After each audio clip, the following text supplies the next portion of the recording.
Great to see you all. We have a great group going this morning/afternoon. Thank you so much for joining our community of practice call today. We're going to be having kind of like a new topic. We're going to be talking about nature-based solutions. So it's going to be really interesting. And I'm looking forward to hearing from our great panel. As usual, I'm just going to give a couple of updates and I'll pass it over to our panel and my colleague, Sarah.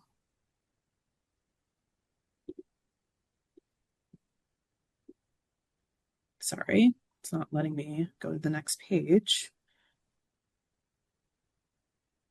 Second.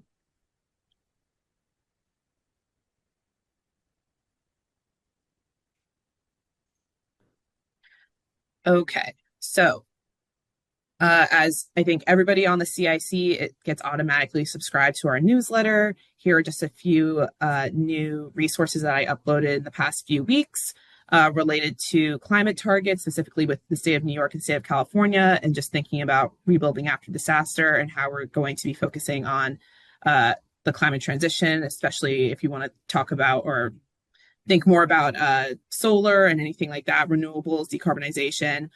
Please listen to the first one, which is a podcast, and the other two are short reads that you can look at.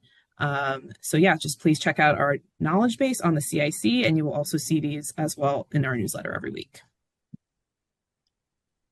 A new update that is coming soon. We are going to have a new map that you can actually look at when you're looking at our projects. So if you want to search for a project, instead of just seeing like the normal list, now you can look through a map, which is really, really cool. So you can see in X state, there's this many projects. You can actually zoom in and see in this city, there's X amount of projects. So it's going to be a really nice feature that's coming soon. So look out for that. And then I'm just going to hand it over to Sarah, who will introduce our panelists and our topic today. Great. Thank you, Savannah. Hi, everyone. We're really excited to have you joining us today. We have a great panel that is going to be discussing the intersection of economics, nature-based solutions, hazard mitigation, and community and economic development. I am not sure if Mark has been able to hop on yet. I know he was having some trouble with the Zoom link. So to kick us off, maybe... Oh, sorry, Mark, are you on? Yeah, can you see me? I don't know. Oh, great. Yes, I can. Hi, Mark. Hi. Wonderful. Well, why don't you go ahead and kick us off then? Great. Let me just share some slides here, if that's okay. Let's see what we got. Oh. Here we go. Sorry, it's taking a second to get this going. Let's see if this works. I expect you can see. There we go. We can, yes. Looks good now. Okay, well, thanks everybody for joining, and thank you to the Miliken Institute for inviting Steve and myself to come present today. I'm Mark Steen. I'm the VP of Sustainability and Climate Initiative. Steve's our corporate treasurer, and we do quite a lot of work together, which is a lot of fun and I think unique sometimes in the sustainability world. So I'm going to start off by giving a little sense of Corning. Not everybody knows who we are. We are a 175 almost year-old company. We're headquartered in upstate New York. We are around 14 billion in revenue, but growing pretty rapidly. 60,000 employees in 150 locations across 45 countries. We are a manufacturer. We make glass and ceramic products. And so we have factories. We use a lot of energy. We use a lot of heat. And we do it all over the world. Now, what we do with that is we make products. And we make products that you've probably used 5 to 10 times today without knowing it. So, for instance, if you used, your cell phone today, which probably 100% of people did, the front of that may well have been Corning glass. The optical fiber that our signal is going over right now is very likely to be, in parts of it, optical fiber from Corning, and we were the inventor of commercial optical fiber. If you drove a car today or were riding in a bus that is a fossil fuel powered vehicle, you probably have one of our catalytic converter substrates or diesel particulate filters on the back. If you received your flu shot this fall, there's a good chance that it was developed on our products or came in a vial that we make. If you're looking at your computer screen right now, which I'm sure you all are, the glass that makes that LCD screen probably came from us. And there's a reasonable possibility that the energy you're using comes from polysilicon that was made for solar products that's providing you that energy. So there are all kinds of Corning products around you all the time. A lot of people know us for the old cookware that we made 75 years ago. We don't make that anymore. We have a lot of other interesting products. And because our products are around material science, it means that we have kind of a unique position in sustainability, and we call it our handprint plus footprint strategy. So our handprint is the impact that we are able to create in the world. It's an indirect impact, and it generally comes through our products. So think of the products that you see here next to the hand, like at the top, the solar panel, which we make both the polysilicon for that, we make the wafers that go into it, and we make the panels themselves. The second, sorry, somebody, especially when they're organic. so maybe there's somebody who could mute their phone real quick. The second product down there are the particulate filters or the catalytic converters we make.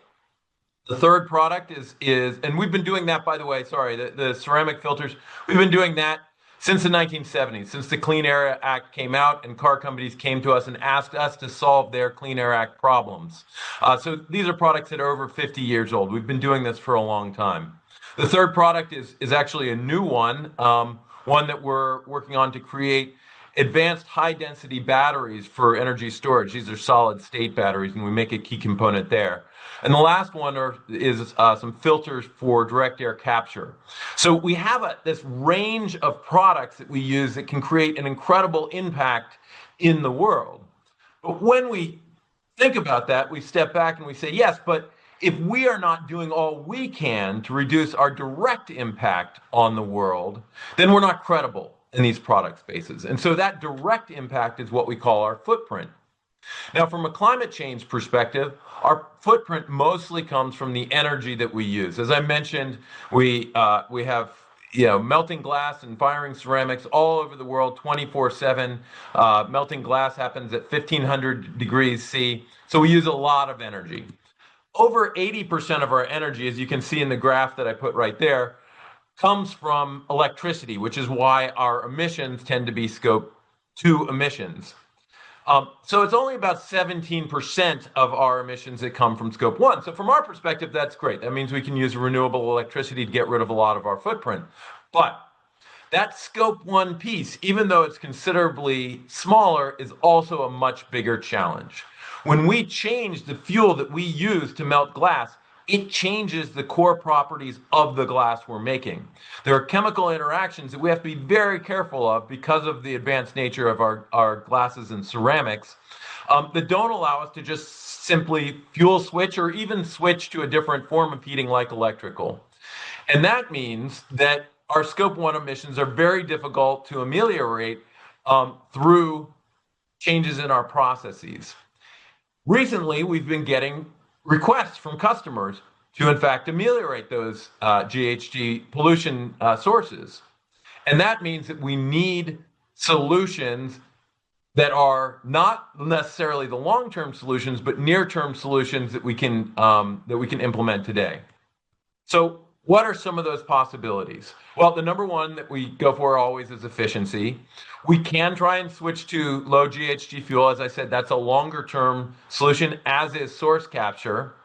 And then we can do some of our own removal because we do have products that create direct air capture. But I want to focus on this last one, number 5, offsets. The offsets can be cheaper than what we can do otherwise, and they can be implemented today in a way that others can't. Now, we can only use them for the tail of what we're doing.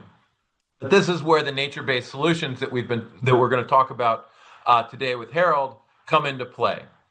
For those of you who aren't familiar with the GHG game and how to reduce GHGs and nature-based solutions, I want to point out that offsets can be great. As I mentioned, they can be cheap, they can be implemented fast, but they also need to have a bunch of qualities in order for them to be credible.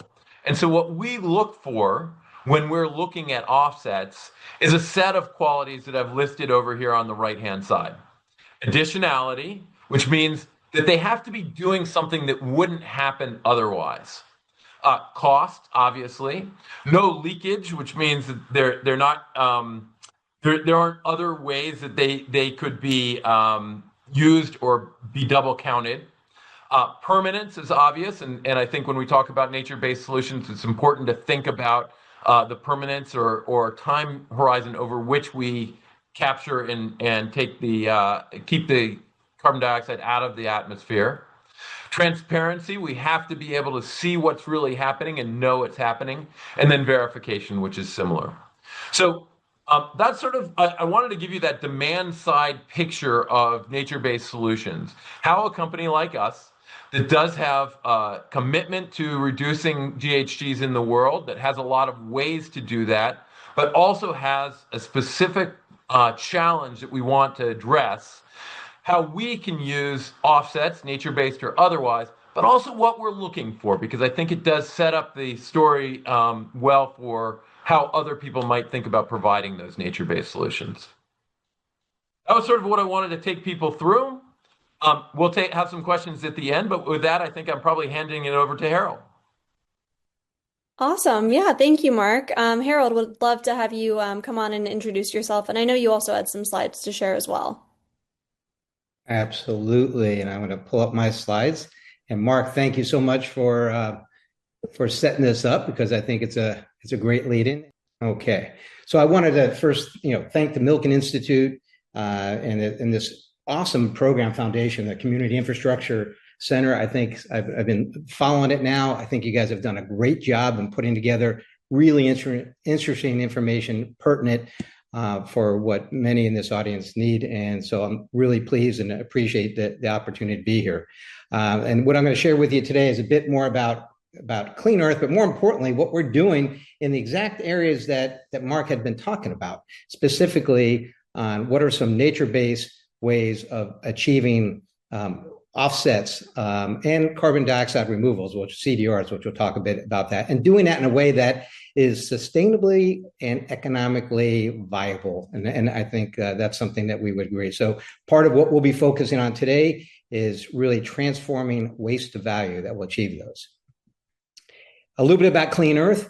I've been privileged to be part of a team here and leading a team that has 125 years plus experience.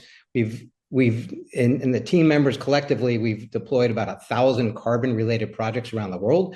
And we've had a chance to be in the early days of the carbon market. So we've seen the movie before. We understand all the topics that quite well what Mark had talked about in terms of the transparency and the permanence and verification. All those things are quite important in order to be successful here. So we've got a little bit about the background of us. And let me make sure you can see the rest. And so biochar, you see that slide okay? Yes, we do. Thank you. So biochar, for those that you're not familiar, it looks a bit like charcoal, but it's a whole lot more than that. And really what this is, it allows us to take what's going on if you look at any tree, any greenery out there in the world, it's actually absorbing carbon. And so what biochar is allows us to take a process that's been engaged by indigenous for thousands of years and instead take this and commercialize it and scale it and be able to take it and think of a conveyor belt going into an enclosed, highly heated container. And it is enclosed, devoid of oxygen, virtually no emissions at all. And what that does on the other end is you have greenery that goes in, whether it be wood chips, whether it be trees, greenery, and the out comes this charcoal-looking substance that locks in the carbon. And depending on how you dispose of that or deploy, I should say, the carbon, it can hold that carbon in there for hundreds or thousands of years, which is exciting, and it helps us all achieve our climate goals and objectives. So what would you do with this biochar? And that's key. The biochar has a tremendous amount of applications. That's what keeps it exciting. It's today you can use it in agriculture. You can use it for improving crop yields, sometimes 20, 30% in terms of the quality of the crops. You can reduce the water required by the crops by up to 40%. And that has all kinds of implications in terms of runoffs and other types of things. Reduce the nutrients. You can deploy this in construction equipment, even looking at healthcare. The applications are evolving every day in a positive way to take what was otherwise a waste product and turn it into something that is of useful value. I'll talk a little bit about what we're doing with Miami-Dade County and in discussions with them right now. And in terms of today in South Florida, it rains a lot. We've got hot weather all year round. And we're producing just in Miami-Dade County about 500,000 tons of this green yard waste coming from residential, commercial, various landscaping. And so instead of taking that and putting that into incineration programs, which none of us want because of all the negative environmental impact there, or into landfills. And I tell you, the landfill problem is a huge challenge, not only in South Florida, but much of the country, because that's among now one of the most highly valued real estate pieces that we have. And so the landfills are rapidly filling up. And without the landfill space, that causes all other kinds of backup problems. So what's driving this in this case of, say, South Florida? The environmental impact for sure, in terms of the CO2 emissions and climate, and so Miami-Dade County really has a commitment to trying to be green and really set a leading position there. But also the economic, because if you don't have a space in your landfill, then you have to move this somewhere else. And sometimes hundreds of miles, which is not economically viable, certainly not climate friendly. So just in front of you now, this is just one of the scenarios that we're working on in future state where we can build a circular economy. In this case, we're showing taking this green yard waste from its various sources, generating the biochar, and then we can do a number of things with that. We can take it to water remediation. We can then take it from the water remediation and bring it into construction equipment materials such as green cement or green asphalt, or bring it directly into agricultural purposes for some of the applications I mentioned before. So the opportunity of doing that, creating new economic incentives, green jobs, all by creating these carbon credits that will help these companies like Corning hit and achieve their Scope 1, Scope 2, Scope 3 ESG objectives.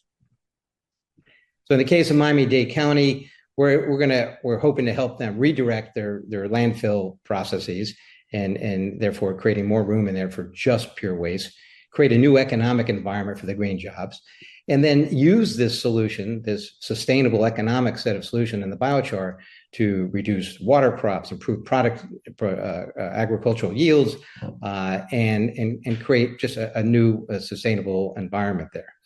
And of course, for them, super important is reduction of their landfill. In phase one, our proposal would be to actually start off with a biochar facility on top of a landfill to demonstrate how this can be done. Future phases we take and go into a production environment outside that. And the revenue streams are several that make this economically viable, including waste economic streams from the carbon credits, the CDRs, the carbon dioxide removal credits, as well as the physical biochar. We have other initiatives underway as well. Florida water streams are under threat from all kinds of confined feeding operations, runoffs from nutrients, stormwater runoffs.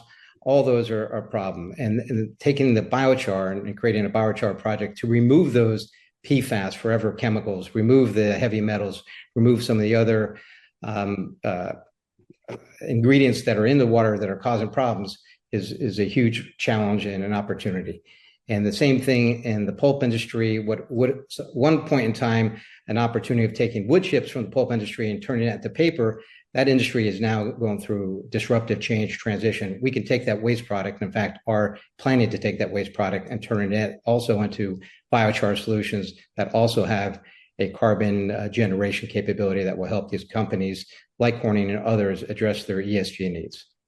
So in closing, in summary, I'm fortunate to be part of a team where we wake up every day looking at innovation and to address strategic challenges. We focus on the environmental sustainable solutions, but also a way to do that where the financials there are supportive and are exciting. We've been doing the carbon market for a long time, so we understand the CDRs, and we've been able to develop not only intellectual capabilities and properties, but experience that we're able to leverage and help us all achieve these climate and financial objectives here. So sorry for some of the challenges there, but I'm hoping that we're able to communicate.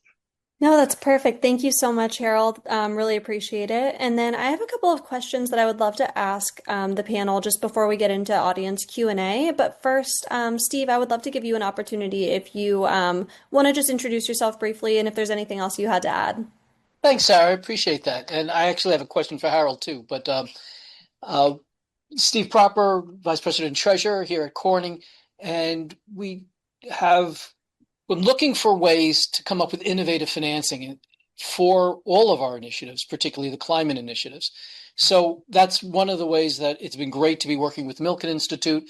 There's attended a lot of sessions, and I think, we're a technology company that had 175 years. We've reinvented ourselves many times, and there's new ways that we're trying to reinvent this. It can't just be the old technologies. So very excited to try and come up with those new technologies and new financings in order to help solve the climate problem. Obviously, we're all interested in it. And as Harold, you said that it's very warm down in Florida and you're in Miami-Dade County working on the landfill. I look out my window and it's snowing. I just wanted to get a sense if there's geographic limitations to the solutions that you're coming up with, or how broad a range this might work in. No, Steve, great question. This can work virtually anywhere in the world.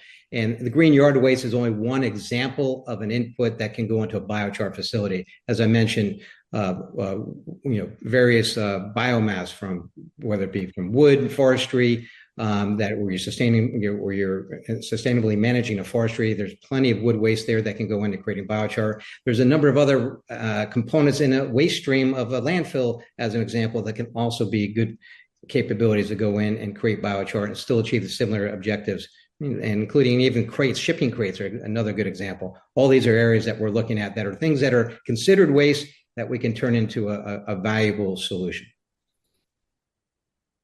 Great. Thank you so much.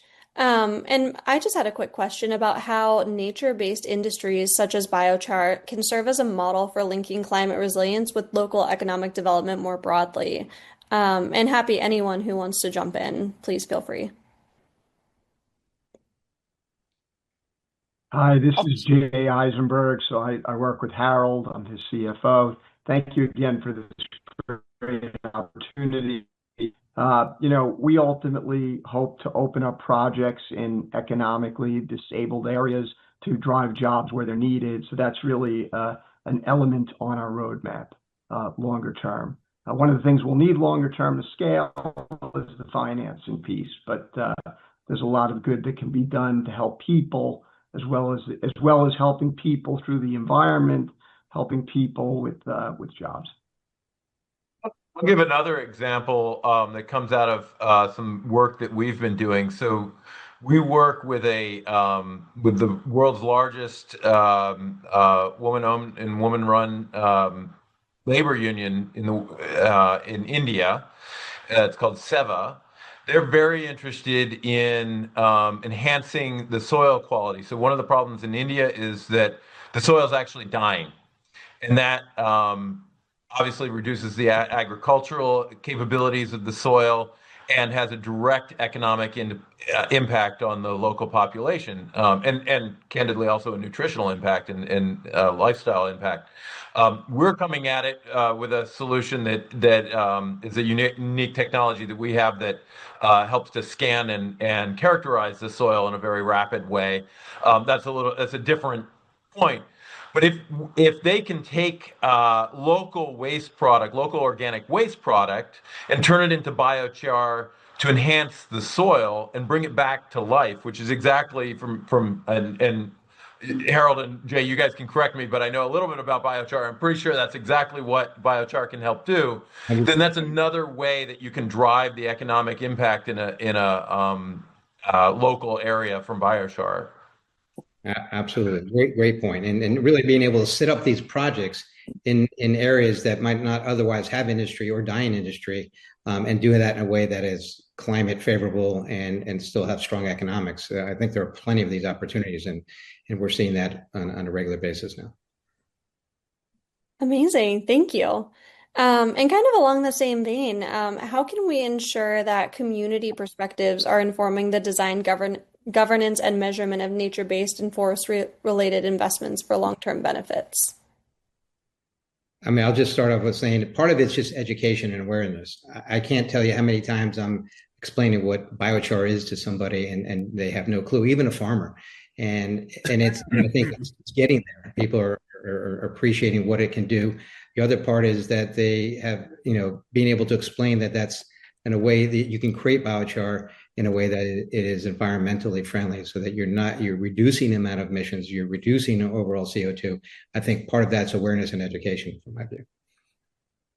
And I think what we're all touching on is the economic development nature of what we're talking about here. So we're all trying to find ways to improve the environment, to control carbon emissions, greenhouse gases, and yet it's bringing development for people in their own communities. So the expansion, we were making the polysilicon for solar panels for about 50 years in Michigan, and now we've expanded into wafer manufacture. There's essentially none of it in the United States. Got a lot of incentives. It's creating jobs in Michigan.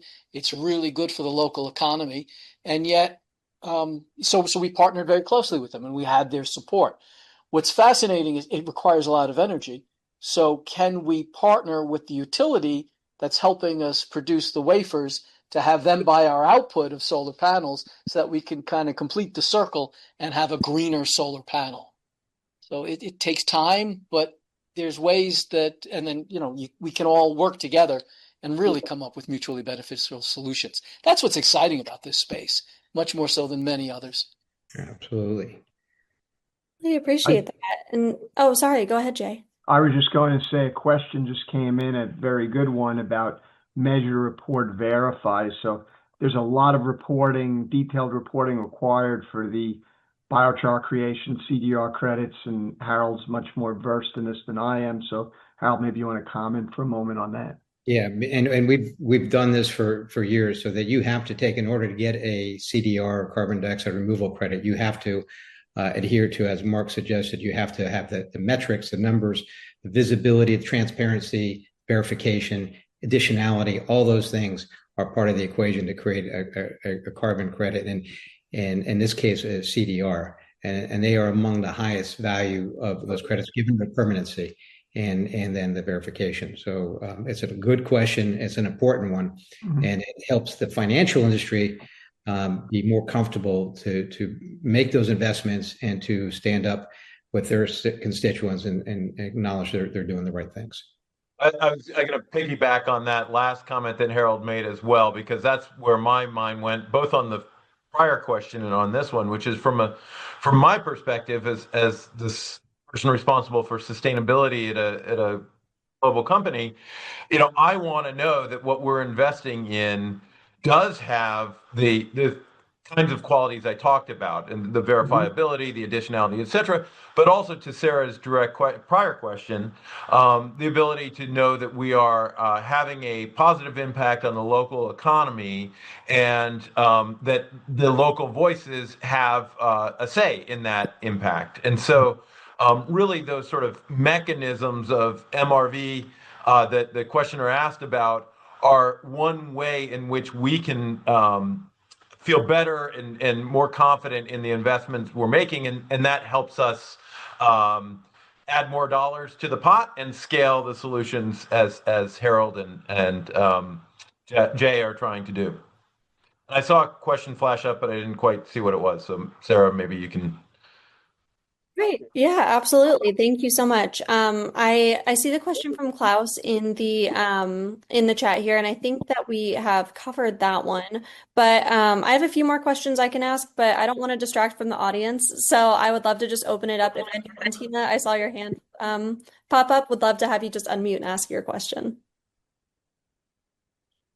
Hello, I'm Tina Metzer, and I'm actually with the United States Biochar Initiative. So I was surprised to hear the topic today, so this is great.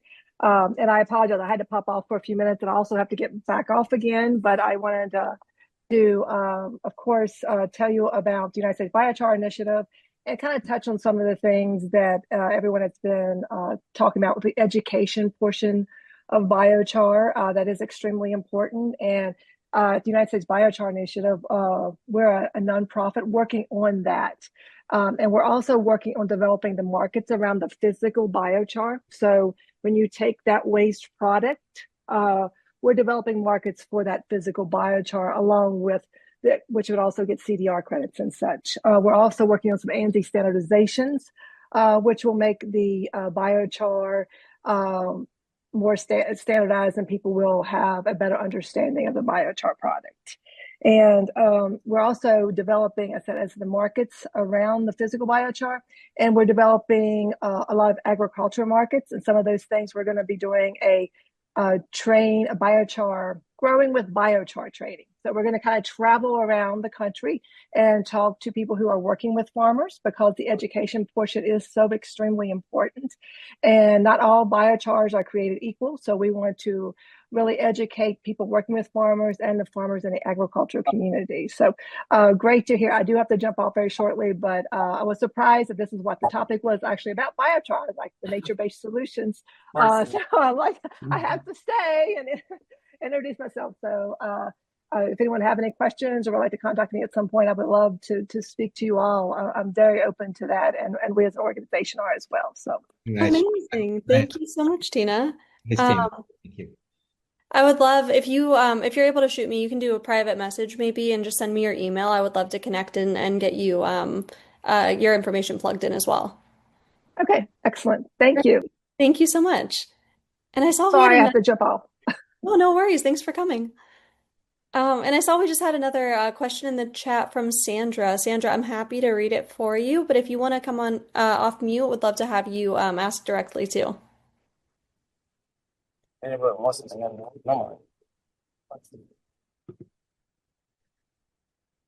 And I don't see Sandra, so I can go ahead.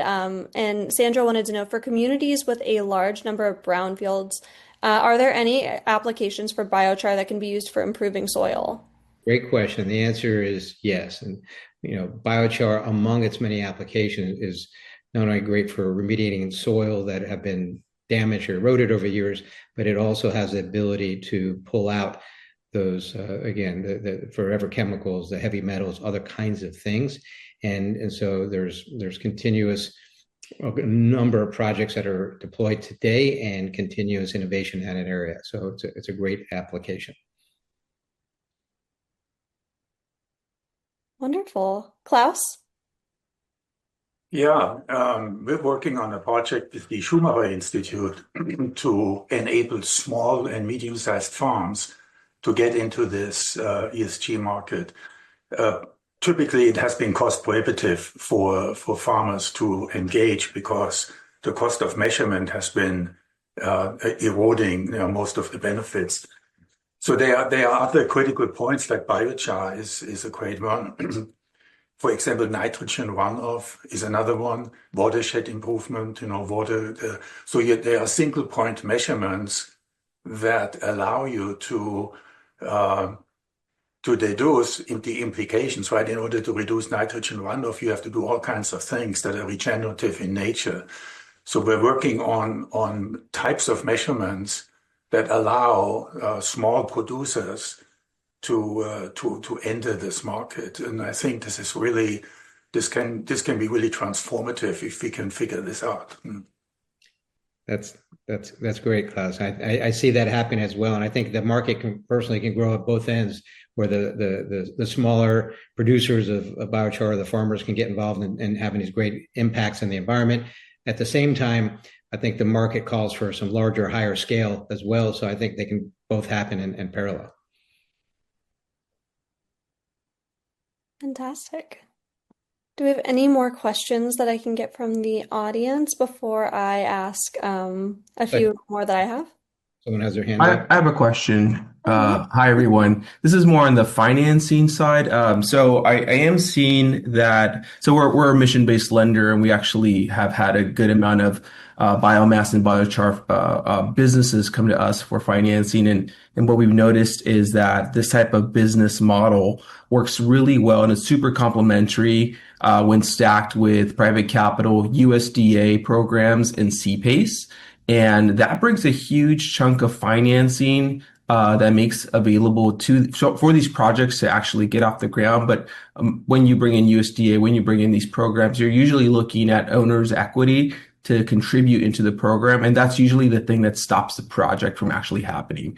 And so just from your perspective, how have you seen, whether your product or other other colleagues or other business owners that are trying to do the same. How are they solving for that if they're not necessarily bringing in that equity, or what are some creative ways that they've been able to get these projects off the ground? I think it's a great question. I mean, personally, we've had to put or make our own investments in order to move forward, and that's not something that's viable for everyone to do. And I think that is still a challenge we have in order to get biochar happening at scale in the U.S. and other places. So I think you're starting to see some more of either grant programs that might help a little bit, or the public municipalities getting involved. I think it's going to take a lot of creativity still, so that these things can move forward and get kicked off. And I think you make a really important point. And it's not an easy answer at the moment. Thank you.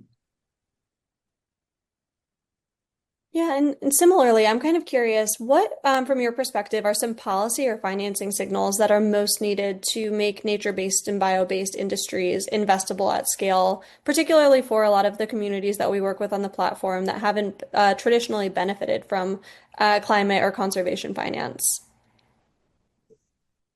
If you're asking me, I think it takes these USDA programs, to kind of they need to expand, and then there needs to be that awareness and education so they can get out to the communities. That coupled though with the companies that are looking to hit their ESG goals, and I think if we can combine those together, I think we'll have a solution.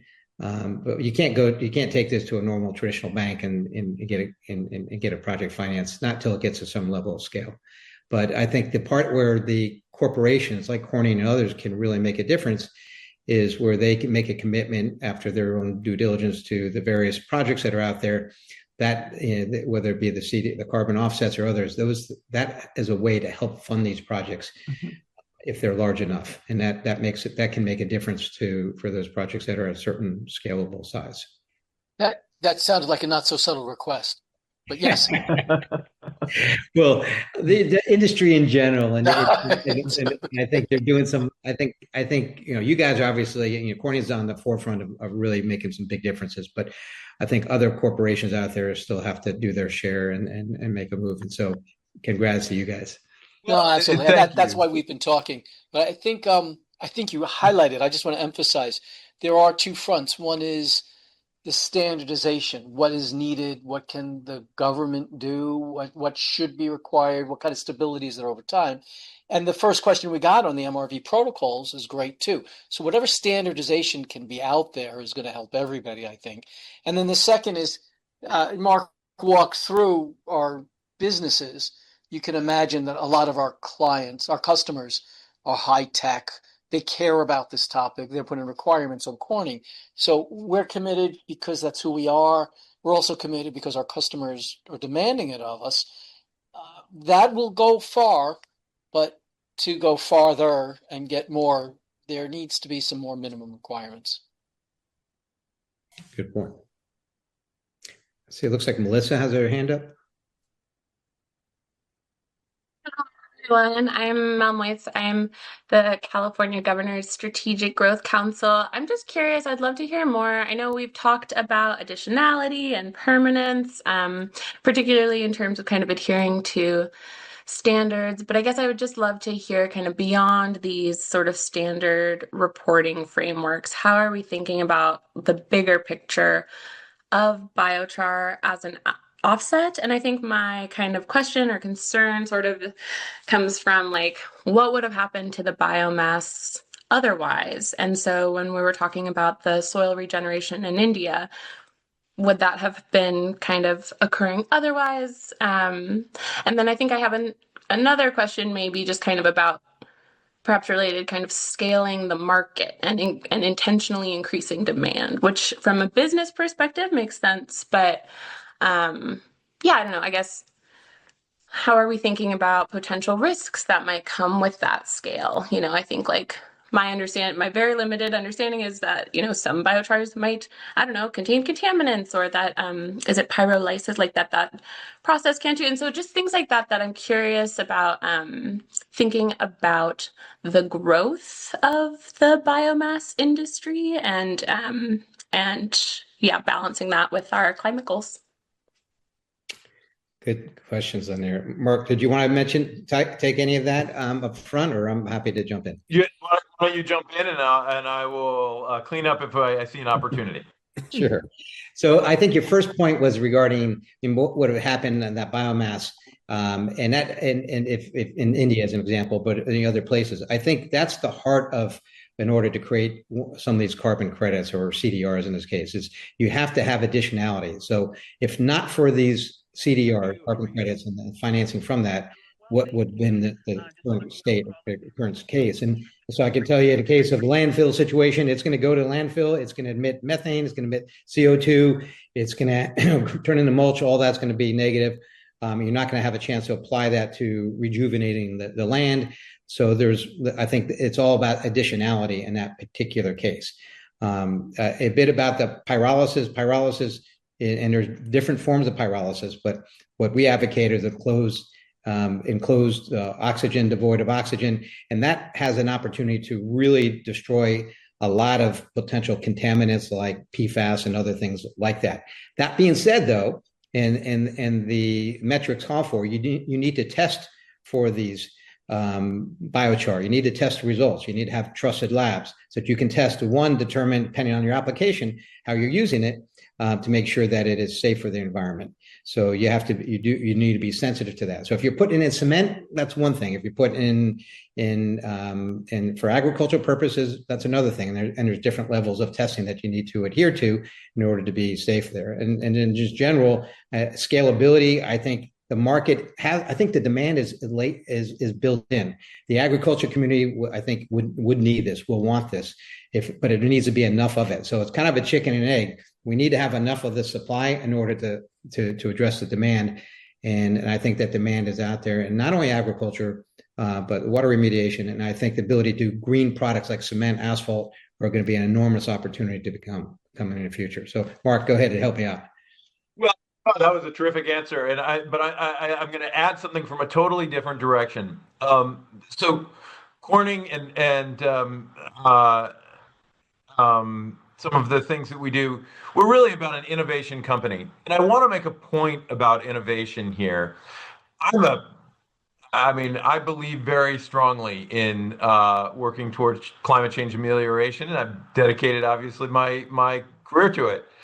That said, you have to understand that everybody should understand that innovation, sometimes you go down a track that doesn't work quite as well as you thought. And what that can mean is, in some cases, we may try something for carbon capture that isn't as effective as we thought. We should still try it on a small scale. That's how you learn. And then you can develop into a sort of better product, a better solution, and find new avenues. So I guess my point is, I want to make sure that we keep the innovation that we're going to require to solve climate change, and not get overly. We have to be careful about how we think about what is verifiable and what's not, and what scale we'll do that on. I'll give you an example. So we work with we have over 1,000 PhD scientists at Corning. We work with some very large consumer electronics companies, as Steve mentioned, that have a lot of resources to put towards these things. When we and our customers can come to a common agreement about what process might be worth trying, we don't have to necessarily have the verification, have all of the requirements that we'll need if we want to put that into, for instance, our verified GHG inventory. So we try things out. We try things out before we're totally sure that they work. We try things out before we take credit for them, and we're trying to do that because we want to see that innovation. So I think I mentioned all of these verifications are very important, but let's all remember that we don't want it to stifle innovation at the same time. Great. Thank you. And I think Tanisha Jean has her hand up, and then Melissa will come right back to you. Thank you. Thanks so much for all the information. I'm really excited, especially innovation. New things coming is amazing for the battle we have with climate change. And I'm listening and I'm hearing about the definite corporations that sound like you're working with, I'm sure, are megally doing things that are just amazing. So when it comes down to the community, though, to get the data or the kind of the information that you need to be able to help certain communities, especially communities of concern, to make sure there's true equity, and especially when innovative things come out, sometimes there's spaces that get left out. How are you ensuring that that's not going to be happening? Or as far as if it comes to budgets, to make sure that there's a group that's working with communities, CBOs in particular, to actually get the data also, so we can make sure that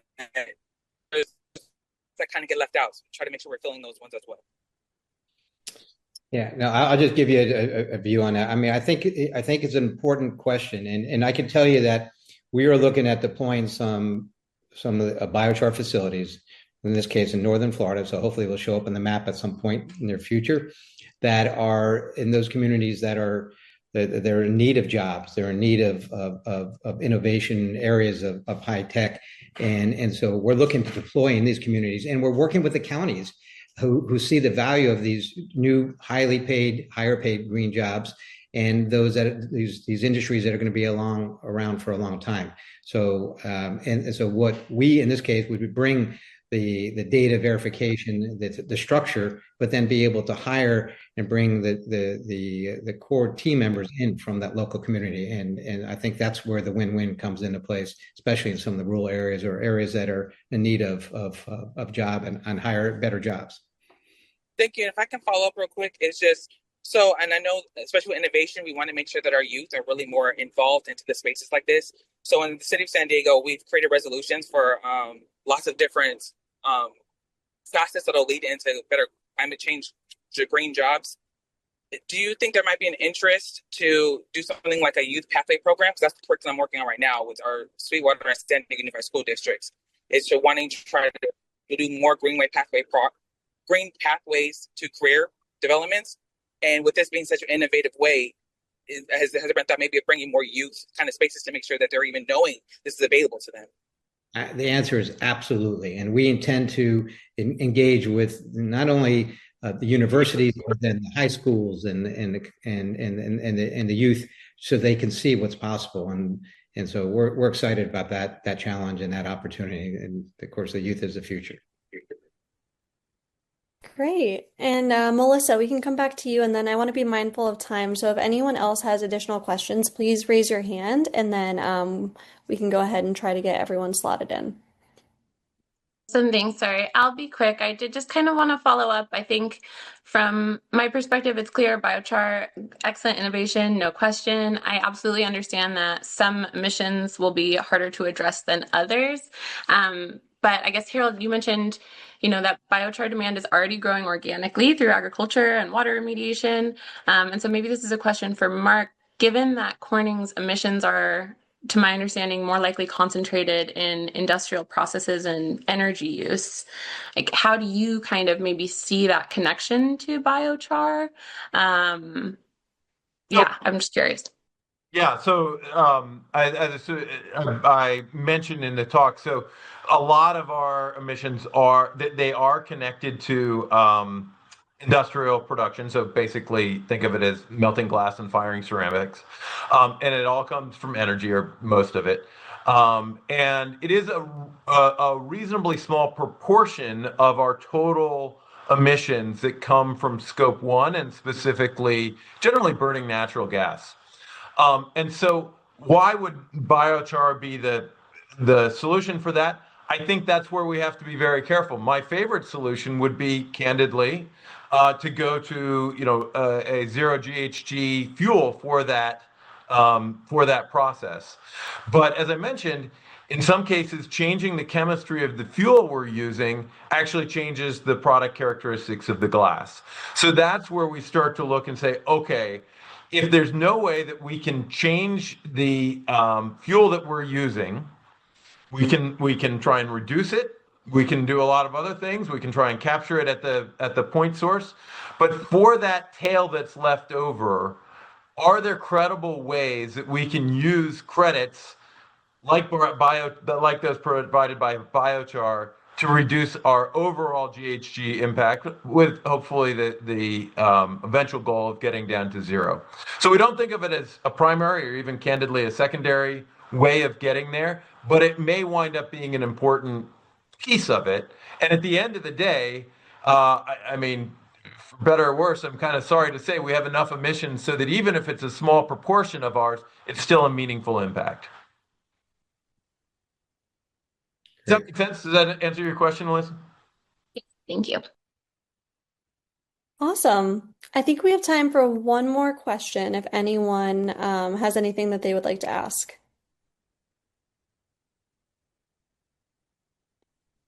While people are thinking, I can just mention one other concept that's interesting is that, and it gets back to Mark's point in innovation.